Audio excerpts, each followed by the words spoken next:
Hello and welcome back.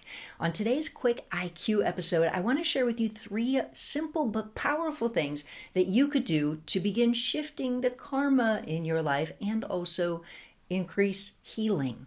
And so first, I want to start by identifying karma, if you will, in a simple sense. So a lot of times I wouldn't necessarily use the word karma, and yet, let's be honest, it's become a cultural term, and there's some distinctions. There's some things that I want to really define on what that looks like, because a lot of times people might think karma is that you just have, negative energy ongoing, or they may think, you do this thing and then you deserve it back. And it's, if you push somebody, then you're going to end up getting pushed. And it's not necessarily like that. However, there is an energy of punishment that can happen in our world, or even deserving punishment and attracting negative situations and circumstances and all of that. And so that's what I want to look at, is really, how do we attract those negative circumstances? And most importantly, how can we shift our energy away from attracting those negative circumstances? And so that's what I want to talk about today, is 3 simple things that you can do to stop attracting those negative circumstances in your life. Now, number 1 is this, is that if you notice that you have patterns of guilt, even if they don't make logical sense, even if they're not true. And, if you think about the last podcast episode, I worked with a beautiful volunteer, Mila, and she had a lot of guilt going on in her life that didn't even make sense. And I say that with absolute respect, keeping in mind that the things that were linked up in my own injury didn't make sense. So it's not a judgment or a criticism at all. It's saying that she felt guilty, parenting guilt, for asking her son to help out around the house.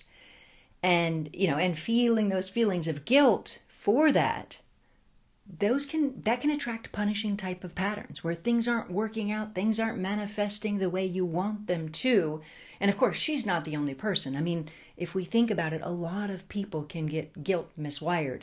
And unfortunately, we know that even if you think about, you may have heard that in abuse cases, sometimes the person who's being abused can blame themselves, which also, of course, makes no logical sense, but that's what can get linked up in the mind. Now, my point just being that changing patterns of guilt or self-punishment is going to be really important for not attracting those negative circumstances. So that is one thing that you could do. Now, another thing is of course, that if you have made a mistake, then you'll want to make sure to not do it again. Just commit to yourself. You're never going to do it again. Apologize for it. And really just commit to not doing it again. Because if you're really genuinely in that mindset, it really does clear the energy. Let's be honest. We're human beings. We've all made mistakes. But when we get into that place where we say, look, I'm not going to do this again, or if you're currently making a mistake, that you discontinue making the mistake, that can create a powerful shift in energy. And so that is number 2. Now, number 3 is also noticing if you have patterns that you're justifying. And this can happen a lot where, let's say somebody gets mad and they get really mad and they take it out on somebody else. And they say, well, I was upset, or it wasn't fair. Or they say, well, I was stressed out. And they have a tendency to take out negative action on others. Unfortunately, that can attract more negative patterns that actually can keep you stuck in the cycle. And this is what I mean, is that, of course, let's be honest, if somebody is stressed, they would have a higher chances of maybe lashing out at others. And then if they lash out at others, they can then attract negative circumstances in their life more because of that action, that very energy. And then, of course, if they're attracting more negative circumstances and situations in life, it can then create more feelings of lashing out at others. And so I would say on this one, making sure not to justify, because all of the time I've seen people who get caught in that pattern where they're justifying because of this or that reason, but instead just simply change it. So obviously the answer is not criticizing yourself or feeling guilty or bad, because that was number one of what not to do. So it's not about feeling guilty or feeling bad about it or needing to punish yourself about it. That's not it. It's about not justifying it and genuinely being willing to change it. And I can tell you, working with people and watching the patterns of energy with people and seeing people create radical changes in their lives, if we do these three things, if we really are willing to change and stop going into the punishment patterns, all of that, that's really powerful. Now, also what is a bit kind of important to pay attention to is also the details, because some things that can happen are like this. Let's say somebody gets mad at a restaurant online because, there was a mix-up at their order. And let's be honest, mistakes happen. But let's say somebody goes over the top and leaves a horrible review online for this restaurant. Oh, they're horrible and they're blah, blah, blah, just because they're mad because their food was late or mixed up or whatnot. And the restaurant did the right thing, did what it could to correct it, yada, yada, or refund it, or did whatever was correct for that moment. But the restaurant did its best ability to make it right, etc. But the person was just still mean and left a mean review. Could that create ongoing negativity in the person's life? Absolutely. Why?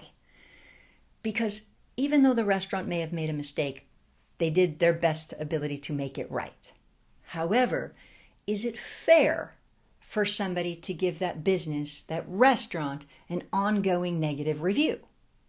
Well, it's not. I mean, a negative review ongoing is to hurt their business over and over. Like that's not really fair, right? That's overly punishing somebody, and especially if they're not being truthful in their review and they're saying, oh, it was horrible, it was this, it was that. Does that create ongoing things? Yes. Now, part of the reason I'm sharing that is because, let's be honest, reviews have become a bigger and bigger thing in our world. In the last 10 years, especially 10, 15 years, reviews are bigger and bigger and bigger, which means I'm also seeing health issues more connected to reviews, because people are leaving maybe reviews that are negative, that are affecting other, like it's a thing. So there's that. Or even just taking things online from others, or even if it's like, social media where people are bullying others online. That's another thing that I'm seeing affecting people's health. And they say, well, I'm just, speaking poorly, like they'll basically bully people online on a social platform and think that it's okay.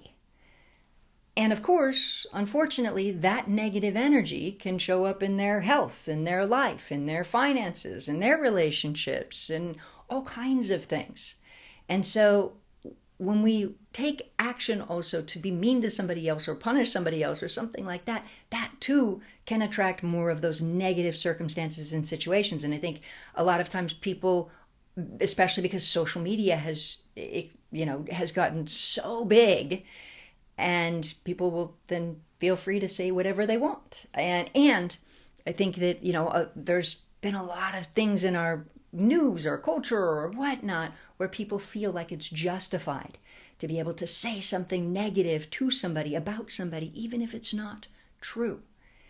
And I think that everybody online can kind of see that there's been an energy, a growing energy of this. And yes, it very much can connect to health issues and negative circumstances and attracting those. And so I just want to provide that insight that sometimes it could feel like if somebody creates an invisible handle, a hidden profile, that still can affect the energy of life and health and happiness and all of that. And so I just want to provide those insights just because, of course, it's a growing thing that I'm seeing. And when we stop and look at it for a moment, if we looked around the world and every single person was happy and healthy and loved and loving and attracting what they're wanting in life and creating and living the life that they want and the life that they love, that would be better for everybody. I mean, could you imagine what this world would look like? And so, of course, also shifting these patterns can help with healing. And that's important. It's crucial, happy, healthy life. And so that's the insight that I want to share with you today. Now, what you can also take from that is this, is I've worked with some people and met people throughout the years who felt like they had negative karma from 20 years ago or 15 years ago or whatever, from a mistake that they made a long time ago. And I would invite you that if you've had that way of thinking, to get rid of that, to free yourself and realize that we really can change it, and that can change today. So that said, that's today's quick IQ episode. Those are the 3 powerful but simple insights that we can use to start shifting energy. And I want to ask you, please do make a point to hit the share button on this episode. Share it with somebody you love, somebody you care about, or somebody you don't even know, because the more that every single person is empowered and loved and loving and has an incredible life, the better this world is for all of us. So please do hit the share button, and please do make a point to have the most wonderful, incredible rest of your day. And I look forward to connecting with you on the next episode. We'll see you there.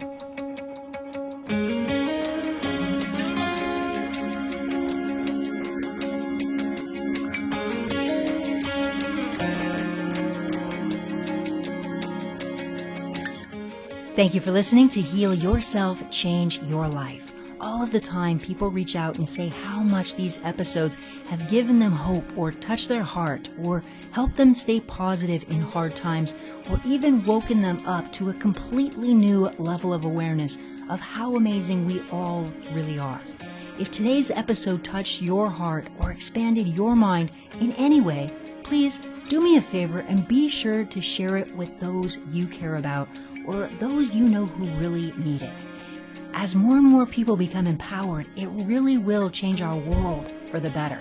That is the point and the power of these demonstrations, is to create a radical shift in our world consciousness by showing everyone what we are all capable of. And of course, each volunteer will really need to follow through to reinforce their programming to maintain their results. But the point is for you to see that you really can create rapid results in your health and your life if you really understand how to use your mind. You're incredible. And I do want to be clear, though, that most people will not get results this fast on their own. I make it look very easy because of the discoveries that I made. You'll want to remember that there's so much more going on in our minds at a deeper level than people realize. That said, if you want to send me any questions or comments, come visit me on my website at BrandyGillmore.com/podcast. And if you're currently experiencing physical pain and would like to be a volunteer on the show, you can sign up there as well. Lastly, please remember, if you do have any health issues, you won't want to avoid your doctors. Instead, you'll want to continue seeing them and make it your goal to blow their minds with what you're capable of with your mind. Thank you.